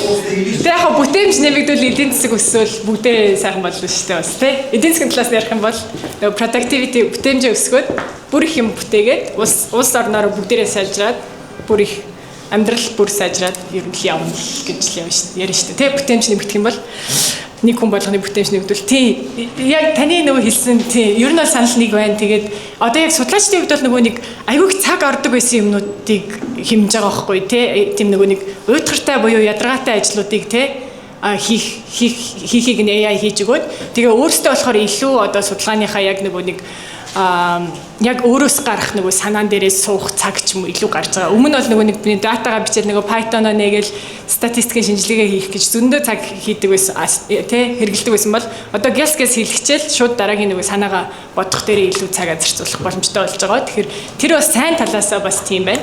Тэгэхээр яг таны хэлдгээр нөгөө нэг өөрөө анханасаа нөгөө нэг ялангуяа нөгөө хүүхдүүд дээр юу авах л та. Одоо тархинд хөгжиж байгаа нөгөө хүүхдүүдэд хамаагүй бас хэрэглүүлээд байхгүйгээр тий багаас нь нөгөө сайн тархийг хөгжүүлж иж дараа нь яг яхан бол таны хэлсэн шиг нэг хөгжсөн хүн бол бүр бүтээмж нэмэгдээ явчихна. Хөгжөөгүй хүн бол бүр нөгөө яг залхуураад бүр нөгөө хоорондох зайн уламжлал хэсэг гэдэг чинь AI-с болоод тийм бас байж болох юм те. Тэгэхээр боловсролын тал дээр бас амар чухал. Тэгээд нөгөө бодлого боловсруулагч нар маань айгүйх анхаарах хэрэгтэй л байна. Тэ. Ялангуяа хүүхдүүдэд яах вэ гэдгээ сайн бодох. Тийм. Энэ хүүхдүүд бол цаастай сайн тусах Тийм. хэрэгтэй. Чийлдүүдтэй тэр юм хэлсэн.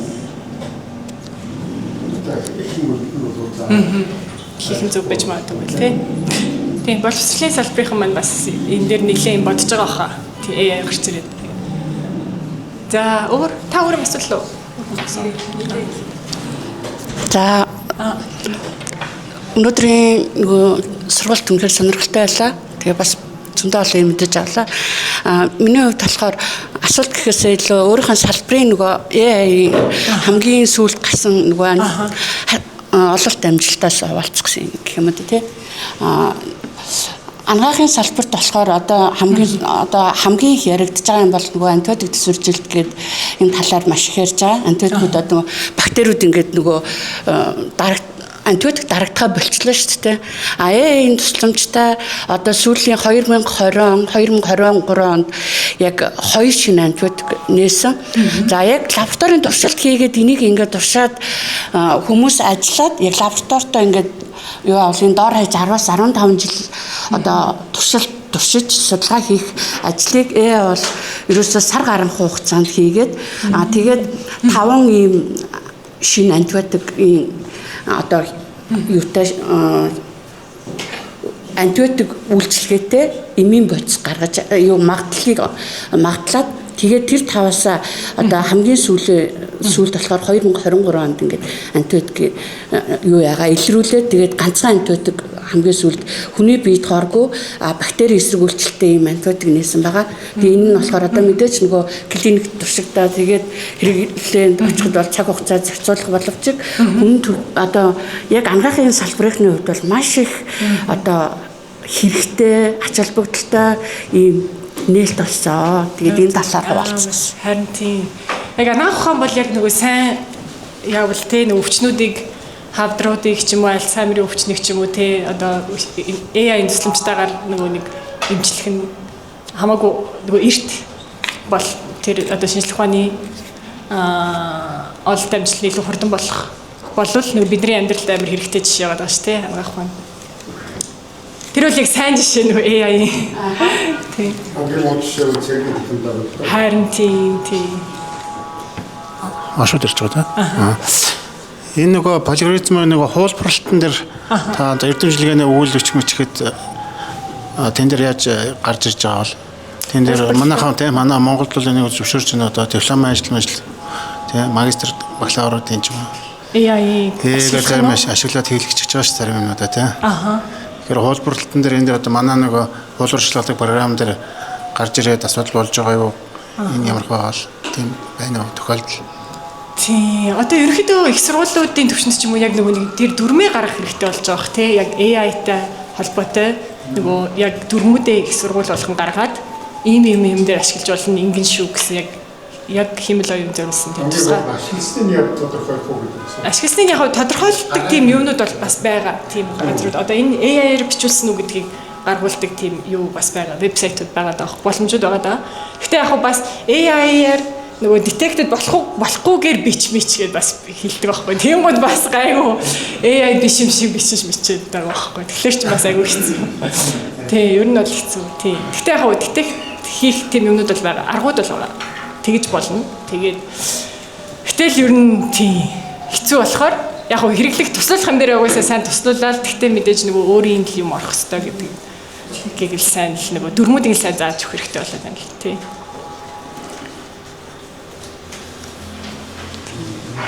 За өөр асуулт байна уу?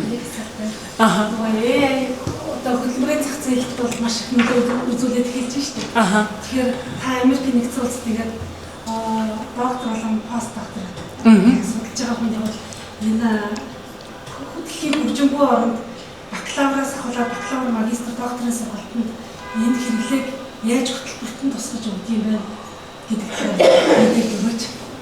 AI-ийн сургалтын талаар сургалтыг уу? хичээл авдаг уу? Бакалаврын жишээ нь би төмөр замын мэргэжлээ хөө. Тэгээд бас нэг судалгааны ажил нөгөө юу хараад. Тэгэхээр яг өөрийнхөө ажил мэргэжилтэй холбогдуулаад ингээд үзэхээр манайх бол нөгөө Азийн орн болон хөгжингүй орноос бол бараг 100 жилийн техникийн хөгжил хоцроггүй орж ирсэн. Төмөр замын үед. Энэ жилд бол орж ирэх нь бол бүр эсэргээр маш богино хугацаанд орж ирэх болж байгаа. Ягаад гэвэл бид 100 жилийн технологиг маш богино хугацаанд нэвтрүүлж нөгөө хөгжлийг асуудал гарч ирнэ. Тэгэхээр бид одоо энэ суралцж байгаа оюутнуудад хөдөлмөрийн зах зээл дээр гараад явсан байгаа төгсөгч нараа бас нэг юм хөгжингүй техник технологи хөл нийлүүлэх бол хөдөлмөрийн бас шингээх асуудал гарч ирнэ. Тэгэхээр ер нь бакалавр оюутнуудад үндсэн сургалтын хөтөлбөртөнд хөгжсөн сургыг нь юу нэ хэрэглээ бас ингэж огцсон байдлаар хийх тэр талаар санагдсан. Ер нь бол яг сүүлийн үеийн л юу бах AI нөгөө 22 онд ChatGPT гарснаас хойш ихэр чинь би бараг тэр үед 23 оноос хойш Америкт байгааг болохоор яг л нөгөө нэг дөнгөж яг эхэлж байгаа үед нь байжсан. Тэгээд яг тэрнээс өмнө болохоор жишээ нөгөө нэг data science энтергээд айгүйх яасан штэ нөгөө нэг бас яг ChatGPT энэ гараагүй байсан ч гэсэн ерөөдөө их хөгжил машин сургалтын тэр чинь бас айгүй хөгжижсэн учраас одоо жишээлбэл эдийн засгийн салбарт болохоор data science-тай ингээд хослуулсан хөтөлбөрүүд энэ айгүйх гарч ирээд тэгээд ерөөхдөө бол бас нөгөө бусад тэнхмүүдийг ч гэсэн харж байхад нөгөө data science гэдэг заавал нэг юутай ч юм уу те ингээд тэнхэн болгон л өөртөө нэг тийм юу оруулж ирээд байх шиг харагдсан шүү дээ. Тэгээд ялангуяа нөгөө Stanford-ийн их сургуулийн хувьд болохоор нөгөө нэг цахиурын үндэд байдаг учраас яг технологийн компаниудын юг айгүйх нөлөөг амар авдаг санагдсан. Босton-гийн их сургуулиас илүү яг нөгөө нэг технологийн компаниуд хажууд байгаа учраас бүх тэнхэмл угаасаа яг нэг tech нэг боловсрол бол edtech гэдэг ч юм уу тий эдийн засаг бизнесийн сургууль гэхэд чинь бас дандаа тийм технологийн компаниудтай хамтардаг судалгаанууд хийдэг ч юм уу тэгэл ерөөхдөө тийм байсан. Тэгэхээр ер нь бол одоо яг нөгөө нэг сургуулиуд бас айгүйх оруулж байгаа бах яг AI-г бас яг одоо тэнхэн болгон л өөрөөсөө яг гэсэн үг шүү. Хүн болгон одоо компьютер сайенс сурна гэхээс илүү яг өөрийнхөө мэрэгжилдээ яаж AI болон энэ датаг ч юм уу сайн оруулах вэ гэдэг тал дээр тэнхэн болгон л өөрийнхөө нөгөө юг боловсруулж байгаа бах. Тийм. За болсноо. Нэг бас нэг ухамсар байна гэж бас тайлбарлаа. Тийм. Харин тийм AI ч одоо уул нь одоо ингэж нөгөө юу баа штэ дараагийн үгээл таамагладаг нэг алгоритм байгаа штэ тий. Тэгэн гут энд чи одоо нөгөө нэг зүрх сэтгэл ч юм уу ухамсар ч юм уу байх боломжгүй ч гэж зарим хүмүүс үздэг. Тэгсэн чинь саяхан нэг нөгөө cloud-ыг нэг хүн яасан байсан штэ тий. Энд чин зүрх сэтгэл юутай ухамсартай байна гэд биш үү гэд нэг хүн яаж үзээд тэгээд ухамсартай гэж би нэг шийдлээ мэдлээ гэдэг нэг юу мэдээ гарсан байсан юм аа. Ямар хүн билээ мартчихж ерөөхдөө нэг тийм юуны нийгмийн ухааны судлаач хүн байсан. Эсвэл зохиолч лөө. Уран зохиолын хүн.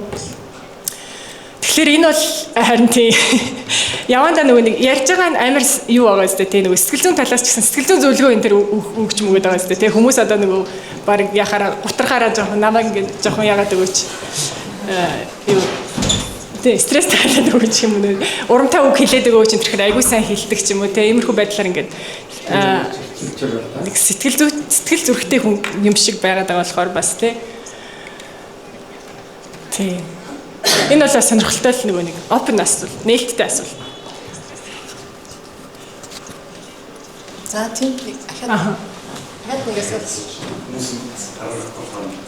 Энэ хуулийн чиглэлээс сая 90 төгрөг олсон байсан шүү дээ. Тийм. Би одоо би хууль зөвлөсөн биш дээ. Фирмүүдээр ярьсан чинь тэр хүний ачаачаад ирээ урах боломжтой миний бодлоор хэсэг байдаг юм. Тийм зүгээр бодоход хэсэг байгаа LinkedIn гоч юм уу? Надад текст мэдээ. Тийм open source дээр би хайх хэрэггүй. LinkedIn фотор асар олон хуулийн бүх зүйл залтаараа байгаа. Тэгээ ямар нэгэн хэрэг ч юм уу ямар нэгэн одоо хууль зүйн зөвлөгөө ч юм уу байх юм бол одоо энэ legal info дээр байгаа энэ бүх эрх зүйн баримтчгүй дотроос миний энэ ярьж байгаа хэрэг одоо хэрэг гэх юм уу энэ зөрчилдөөн маргааныг хууль зүйн талаас тайлбарлаж өгөхэд би заавал тусдаа хуулийн аппликейшн гэхээсээ илүү баг зүгээр ChatGPT гэдэг ярихад тиймэрхүү гаргалгаа гарах юм шиг надад санагдаад одоо хууль дээр бол өндөр байгаа байхгүй. Харин тийм. Тэгэхээр энэ тал дээр тусгаасан ийм апп ч юм уу эсвэл вебсайт ч юм уу ийм AI байдаг бол яг хуулийн чиглэлийн. Монголд бол нэг компани 2 жил хөгжүүлсэн нэг тэгтэн болгоцсон гэж би сонссон. Одоо нөгөө хуульчдад одоо төлбөртэй санал болгож байгаа гэдэг нь Монголын AI. Зөв. Тийм ерөн салбар болгонд нөгөө тусдаа тийм AI төлөвүүд гараад байна шүү дээ. Тэ ер нь бол тэгээ цаана байгаа модель нь болохоор ChatGPT-г ашигладаг ч юм уу. Тэгэнгუутаа нэг ямар нэг юунд одоо салбар тохирсон юм илүү хөгжүүлээд тийм компаниуд аяух гараад байгаа болохоор хууль дээр бас яг таны хэлдэг шиг байгаа юм байна. Монголд бас бүр байгаа юм байна. Өөр би бол бас яг хуулийн хүн болохоор биш болохоор бас яг сайн мэдэхгүй л энэ тийм. Тэгэхээр ер нь бол нөгөө нэг үгнүүд байгаа болохоор зүгээр логикоор бодоод үзэхээр энэ том хэлний загварууд гэдэг чинь текстний юу байгаа шүү дээ. Текст. Тэгвэл тексттэй их ажилдаг одоо нийгмийн ухааны салбарууд бол нь яг л энэ юу салбар нь яг таарад байгаа байхгүй юу тий. Даатан дээр чухал. Харин тийм юун дээр сургасан бэ гэдэг. Манай өөрийнх нь байхгүй. Харин тийм. Тэгэхээр датагаа сайн хийх нь чухал. Тийм дата сайн өгдөл байж ич сайн юм гарна. Тэгэхээр датагаа өгдлийг сайн одоо чанартай цуглуулах бол бас маш чухал асуудал бол. Тий ашигладаг шүү дээ. Энэ ChatGPT дээр гарахаас өмнө бас машин сургалтыг нөгөө юунд ашигладаг. Одоо шүүгчийн нөгөө нэг юу гаргахаас өмнө шүүгч өөрөө шийдвэрээ гаргах шүү дээ. Шийдвэрээ гаргахаас өмнө яг машин сургалтаар нэг оноо энэ төр гаргуулсан.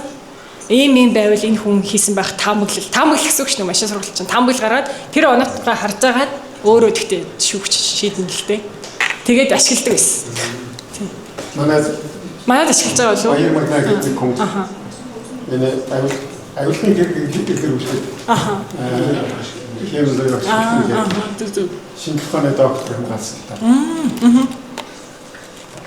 Зөв. Тийм болно. Бүх салбарт угаасаа ингээл болж байгаа үстэй тийм бодоод үзэхээр таамаглал төвшүүлэх. Машин сургалт чинь сайн хийж чаддаг юм таамаглал хийх. Нэрээ санал. Тийм. Нэрээ санал. Тийм. За таасансан. Судалгаанууд төвөөрөдөг байсан юм. Энэ нэг ашиглаж өсвөр насны хүмүүстээ шинжлэх ухааны тийм тохиромжтой байсан тийм судалгаа байдаг. Тэгвэл нэг хүмүүсээ бас хэлж байгаа нь оюуны тохиолдол яг өсвөр насны дээр өөрөө сэтгэл бодох чадвартай би хайрлаа гэж. Тэр нэг одоо хүн гэдэг чинь одоо энерги хэмсээр алаад энэ технологи оролцоо. Харин тийм. Тэс ч их бичсэн нэг энерги чинь хот болцохтой байж байгаа.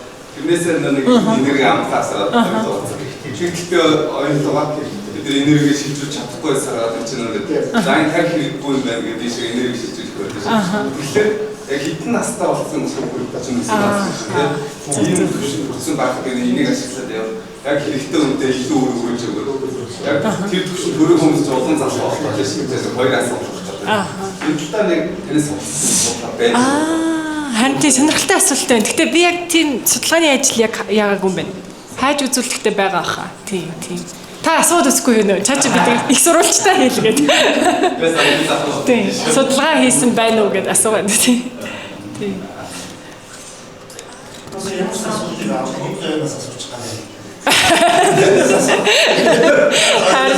Харин болох гээд байна. ChatGPT нөгөө энэ судалгаа асууж байгаа хариулт. Тийм. ChatGPT ч нөгөө хүнийг нөгөө нэг баясгах хандлагатай. Тэр хүнийг нөгөө happy болохын тулд please хийхин тулд тийм. Тэгэнгუთ энэ хүн ингэж хэлүүлэх гоё гэл. Тэгэл дандаа нэг юу байдаг штэ. Наа чи өстэй гоё асуулт байна гэж байгаа л. Дандаа нэг урам өгөө яваад байдаг болохоор нөгөө ярихад амар урамтай. Тэгэл яг тэр чинь цаанаа тэгэл нэг компани юмнууд байгалах л та тий OpenAI чинь одоо ашигын компани чинь энийг яаж хүмүүст хэрэглүүлэх үү гэдэг юм цаана хийж байгаа л ах л та тий. За. Тэгвэл одоо асуулт саналаа эзлэхөө. Тэгээ өөрөө хүмүүс байхгүй бол тийм ээ. За. Өнөөдөр бидний урилгыг хүлээж аваад за ялангуяа залуучууд маань энэ яриаг хүлээж исэн. Тэгээд төсөлтийн маань хүлээж аваад бид нар сонирхолтой яриа хийж асуултанд нь хариулсан ундрал багштай баярлалаа.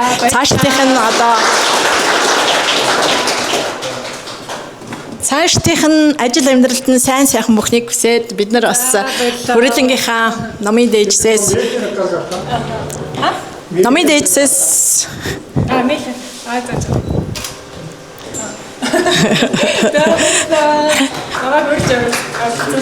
өглөө за тэгээд хамгийн сүүлдний юу зүгээр одоо саяны ярьсан юм дээр зүгээр нэг төгсгөл олгоод хэлэхэд бол одоо бид нар нөгөө нэг чат GPT мэдээлэл ашиглаад байгаа юм шиг мөртөөс бид нарыг бас ашиглаад байдаг тий одоо нэг мэдээлэл чи бидний мэдээллийг ашиглаад тэгээд тэр чинь уншаад бас нөгөө нэг янз янзын нөгөө хариу өгöd идэг дээрэс нь болох зэрэг янз янзын мэдээлэл бас явуулдаг аахгүй тэгэхээр нөгөө энд байгаа хүмүүс голдуу судлаач багш нар байгаа учраас одоо яг тэр нөгөө мэдээлэл авахдаа яаж хэрэгцүүлэлтэд хандах вэ гэдгийг оюутнуудаа залуучуудаа хэлж өгч яахгүй бол одоо энэ гэр бүл болоогүй залуучуудад гэтэл хүнтэй суугаад хэрэггүй нэг л хүүхдтэй байхад болно ч гэдэг юм уу гих мэтчлэнгийн мэдээлэл ингээд орж ирээд идэг аахгүй одоо социологч бид нар ингээд харж байхад тэгэхээр зэрэг тэр олгоныг бас эргэцүүлж те нөгөө эргэцүүлэх тэгээд өөрсдөө бас нөгөө бодож нөгөө мэдээлэлээ ашиглах энэ тал дээр нь бас та бүхэн хувь нэмрээ оруулаарэ гэж хүсэж байна. За баярлалаа урилцсан ирсэнд.